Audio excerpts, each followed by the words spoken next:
What is going on, everybody? Welcome back to College Football Talk with Peter Burtonette. And that was one of the best rivalry weeks we've had in a long time, and quite possibly, the greatest version of the game that we have ever seen.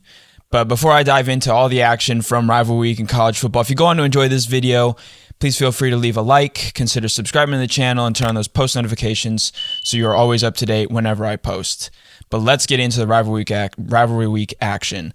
I'm going to start by kind of going over some of the other results. You have Texas and Oregon routing their opponents on Friday. And when I go over this, I'm mostly going to be focusing on the teams that are in the college football playoff picture. Might make a couple quick observations, but Texas and Oregon route their way to wins. Oregon, was able to control Oregon State in that game, and Texas absolutely dominated Texas Tech to solidify their status as the Big 12's contender to make the college football playoff.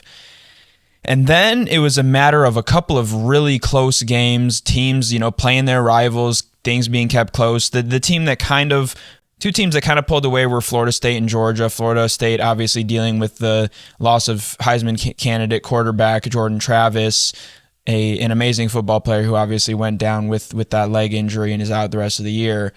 And then Georgia Tech challenged the Bulldogs in that game. Georgia Tech had a chance. I think it was 3rd and 3 with under 2 minutes to play, or maybe right around 2 minutes to play in the game. And the Yellow Jackets were not able to get the stop. The Bulldogs get the first down, run out the rest of the clock, and pull out an 8-point win.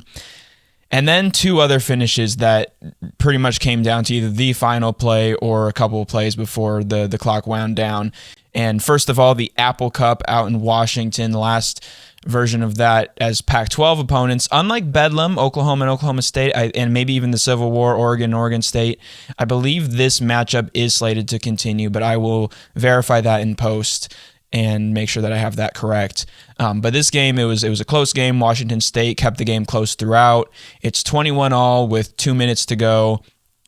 Just after the Huskies had forced the Cougars to punt the ball, the Huskies go down, led by another Heisman candidate in Michael Penix Jr., and go down and kick a game-winning field goal, and to just close that rivalry as a Pac-12 matchup, at least, in stunning fashion. And then perhaps even more just exciting or unexpected, maybe at least in terms of the ending, was Alabama beating Auburn, and it's more so the way that they did it.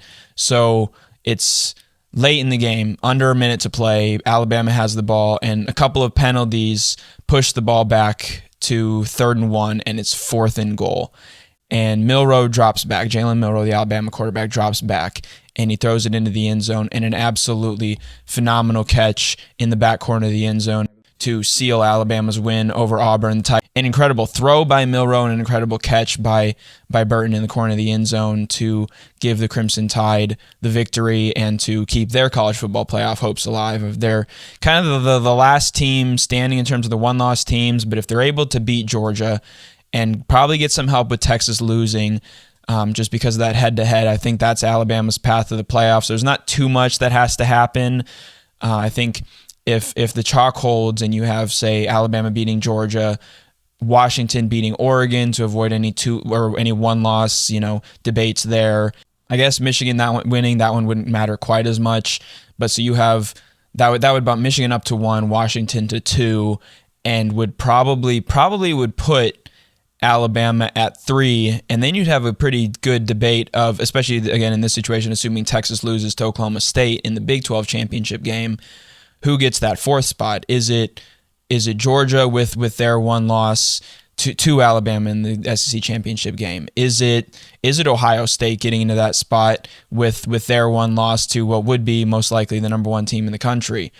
Or obviously completely forgot about Florida State finishing the job against Louisville. So more likely than not, it would probably be Michigan, Washington, Florida State, Alabama. Maybe Alabama jumps Florida State, but I doubt that if Florida State's undefeated.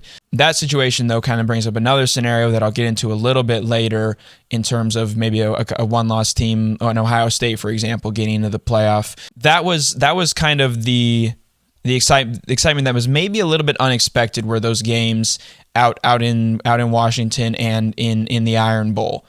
But the big game of the weekend, I previewed this in my last video, was the game. Ohio State at Michigan. Number 2, 11-0 against number 3, 11-0. All the off-the-field drama with no Coach Harbaugh for the Wolverines, with Michigan holding the advantage in the series the last couple years, and obviously just all that comes with this great rivalry. And before I get into it, I had a comment in my last video, somebody pointing out that I have the Buckeye helmet, and another comment saying that I'm a homer. I am from the Buckeye State. I did genuinely think the Buckeyes had the right recipe to be able to get a win. I thought it was going to be very close, which it definitely was. Probably the best version of the game since 2016, one of the best ever. I also want to point out, though, that when I'm doing this show, I do it from an unbiased perspective, or at least as unbiased as I can. And for those Eagle Eye viewers, it's not too hard to see the Buckeye helmet, but I do also have a couple of shots right there of Michigan Stadium, of the big house. So for those out there who are making those sort of comments, just want you to know that, yes, I was born in Ohio and I was born and raised a Buckeye fan, but I certainly keep things as unbiased as possible when I'm doing these videos. But aside from that, let's dive into this game. So the Wolverines start very strong. They get out to a 14-3 lead. Will Johnson gets an early INT, and I think he gets, in many respects, the credit he deserves. But when I made my preview, I'll admit, when I make a mistake, I own that mistake and, learn from it, and forgot to mention him. And of course, he ends up making a big play early in that game to get the interception. Wound up getting hurt later in the game. Hopefully, obviously, he's all right, and it's nothing serious. And but a big interception. Blake Corum breaks the Michigan single-season rushing record on his birthday for touchdowns in a season. He finished with 20 carries for 88 yards and 2 touchdowns. A huge game for Blake Corum on the offensive side of the ball. But then Ohio State responds. They go on a 7-play, 73-yard drive for a touchdown. They, to end the half, go on an 8-play, 64-yard drive, missed field goal, however. But then they go on a 12-play, 75-yard touchdown drive to tie the game at 17, kind of midway, I think, through the third quarter at that point. Marvin Harrison Jr. had a big game. Will Johnson, when he was in the game, was able to limit him somewhat, but Harrison still went for five catches, 118 yards, and a touchdown. Emeka Egbuka and Julian Fleming had decent games together, but I think when you're this Ohio State team, both of those guys, I think, have to together kind of equal the production that Harrison had, and they were a little bit short of doing that. Obviously, Harrison having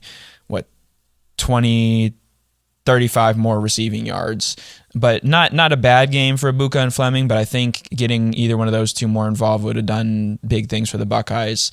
In the ground game, I'm trying to remember if it was the 7-play, 73-yard drive or the 12-play, 75-yard drive. It was probably the latter of those. The Buckeyes really ran the ball well, and honestly, on that drive, with the way momentum was shifting, Buckeyes had gone on a 14-3 run. It looked like the momentum was starting to swing, and at that point, it looked like Ohio State was doing what Michigan's done the last couple of years of really getting the ground game going and kind of just beating the ball down the Wolverines' throats. But Michigan, first of all, they were able to lock in and did better against the run. I think Ohio State started to pass the ball more, and Michigan did a good job of stopping that. But I think the Buckeyes would have maybe come out on the winning end of this if they would have stuck with what worked on that drive. TreVeyon Henderson was really running the ball well. I don't think he wound up finishing with a ton of rushing yards, though, and I know Ohio State was, again, beaten in the rushing attack, something like 150 to just over 100, so about a 50-yard margin there. And I think I'll try to get the exact number of years on this, but something like the last 20 or more years, whichever team runs the ball for more yards is the team that comes out on top, and that proved to be the case again. So it's 17-17, and then Michigan gets back the momentum. They score 10 unanswered, and once again, big game for Corum mostly, but a couple of guys on the receiving end of things in what was an efficient game for J.J. McCarthy. Colston Loveland had 5 catches for 88 yards, and then Roman Wilson had 3 catches for 36 yards and a touchdown. On Wilson's touchdown, I think that was a touchdown. It was very close to, I think it was Denzel Burke. I'll have to look at that play again and see who it was that ripped the ball out. But it was after he had crossed the goal line. I think that was the right call on that play. Big game for both of those receivers, and they really kind of kept the ball moving for the Wolverines. And so they go ahead 27-17, and Ohio State gets back with an 8-play, 85-yard drive. They get the score back down to one score, and then the Wolverines get a field goal. First of all, that was a big stop for the Buckeyes on third down there. If they don't get that, then Michigan runs out of the clock anyways, and it's a 27-24 final. But Michigan gets the field goal, and Ohio State gets the ball back with about 1:05 left. And 2 plays later, a great pass, I think, first to Fleming, and then an even better one, and a great play, even while being interfered with by Marvin Harrison Jr. to get the Buckeyes inside, I think, the 40, definitely past the 50. And so it's, clock is starting to wind down a little bit. It's really getting into crunch time. It's within, I think, somewhere like 35 seconds or maybe even under 30 at this point. And so Ohio State has the ball. McCord drops back, but a player who doesn't get credit in this game because he didn't get hardly any stats. He had one solo tackle in the game. But Jalen Harrell, the pressure throughout in this game, neither team was getting a whole lot of pressure. I think early on, probably Michigan maybe was a little bit. I think McCord was just kind of shaky early on, and that's another point I'll touch on in a little bit. But 1 sack each for the Buckeyes and Wolverines, and that was it for the whole game. But on this play, Harrell gets through. He gets a hit on McCord, and that hit causes the throw to be well offline, a little bit of wobbly and everything, and it's kind of picked up right before it hits the ground on a great play by Rod Moore, who I think definitely deserves the credit. But I think somebody who maybe isn't getting the credit is Jalen Harrell for getting that QB pressure and even getting the hit on McCord to force that bad throw, because it almost looked potentially like Harrison might have had a seam into the end zone to potentially tie the game and give the Buckeyes a chance to win it with the extra point. But it's an interception. Michigan kneels the ball down, and it is another huge win in the rivalry for the Wolverines. And, it'll be, next year's game will be huge for the trajectory of this rivalry in this kind of decade of the 2020s. The fact that it'll be back at home for the Buckeyes, the Wolverines will be losing a lot of guys, but they still have all the momentum in this series. So it was an incredible game to watch, and it was certainly, in terms of the ending, up there with the 2016 game that went to double overtime. And I think it was a well-played game. It was fairly called on both sides of the field. I don't think either team, was off their game. I think both teams really did bring an A game. Buckeyes, maybe you could say, was a little bit of an A-, but I think that's more credit to what the Wolverines did in this game.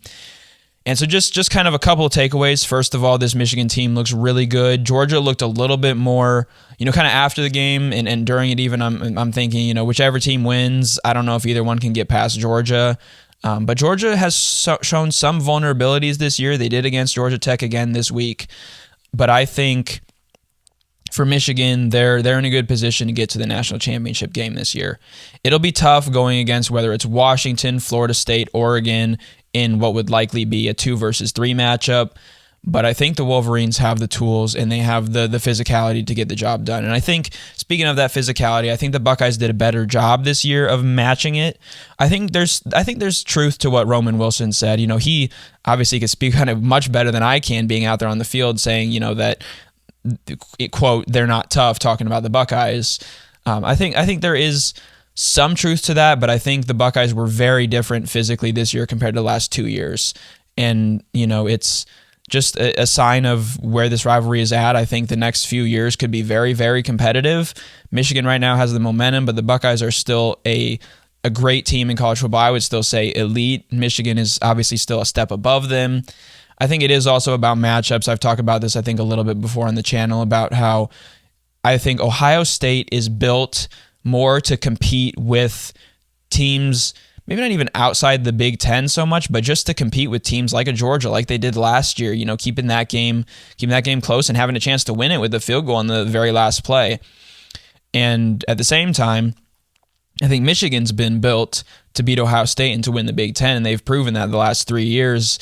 And I think this year it's a little bit more of the same. I think if they go up against the team, I think Washington is pretty similar to Ohio State. They pass the ball probably even a little bit more than the Buckeyes.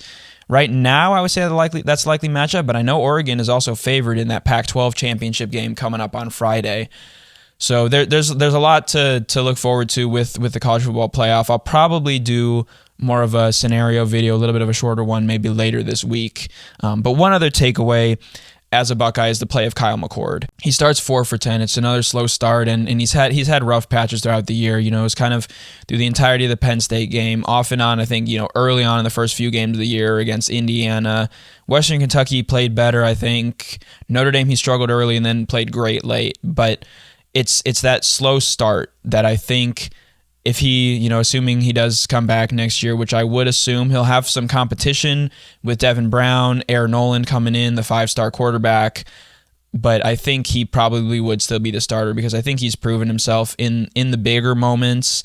Obviously, it does all boil down to that game against the Michigan Wolverines, but it's just those slow starts, because after that slow start, he went something like 9 for 9 or 10 for 10 and finished, after going 4 for 10, he finished 18 for 30, so he went 14 for 20 after the slow start for 200-plus yards, 2 touchdowns, and then the interception, which I think was more, you know, the only thing he really could have done there is getting the ball out a little bit earlier, but he didn't have a ton of time on that final play, so I think he played really well down the stretch.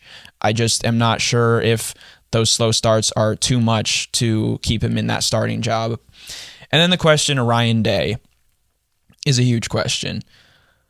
And I think it is, you know, it's not just losing to Michigan too. It's a 1-3 record in the college football playoffs.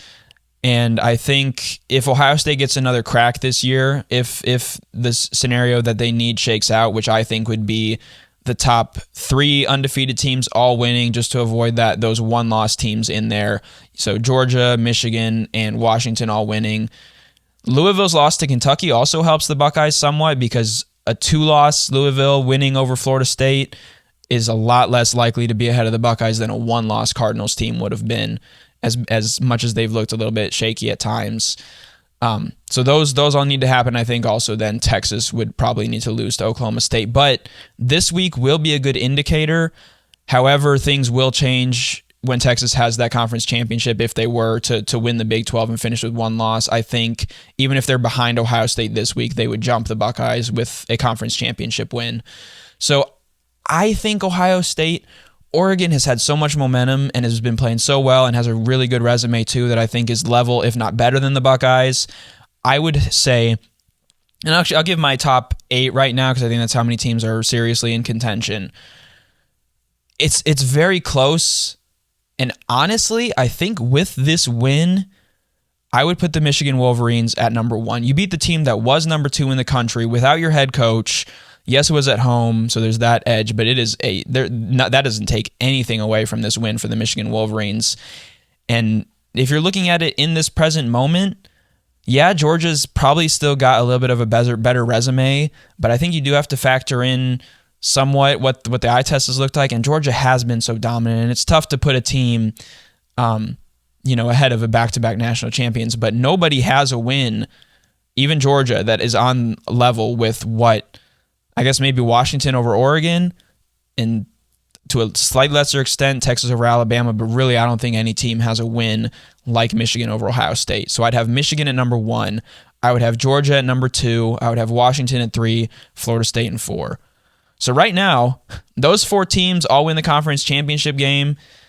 It's probably the easiest decision the committee will ever have. I guess there'd be some question if Texas wins the Big 12 and is 12-1 with a conference championship versus Florida State without Jordan Travis.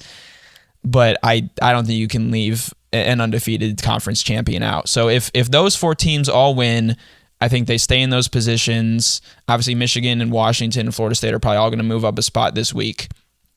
And then at 5, I would probably put Oregon. I think the way the Pac-12 has been this year, they're deserving of being in that 5 spot, and their 1 loss is to the team that's number 3. I think it is. I mean, it's a 5A and 5B in my eyes between Ohio State and Oregon. I think just for the simple fact that they lost their last game, Ohio State probably needs to be behind the Ducks, but that's a good debate. I think that 5 spot will be interesting to see who goes there.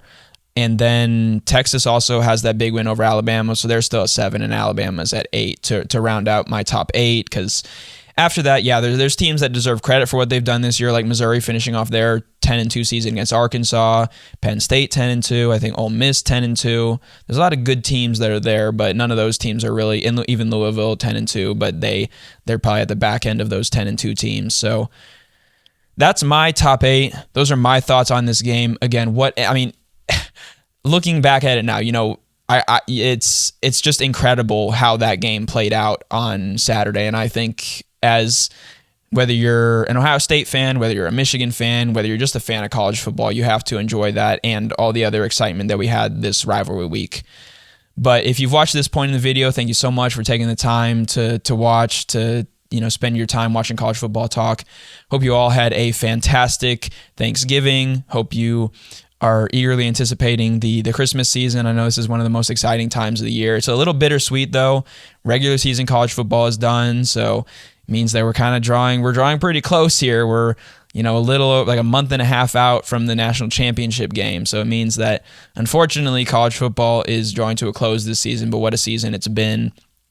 There's a lot of things to look forward to in the future. Some things good, some things maybe not good. Kind of depends on your perspective, but it's been a great season of college football with the regular season closed. Thank you so much for all of you who have watched College Football Talk this season. I look forward to previewing the conference championship games, looking at what the committee decides to do on Tuesday, and giving some of my thoughts on that.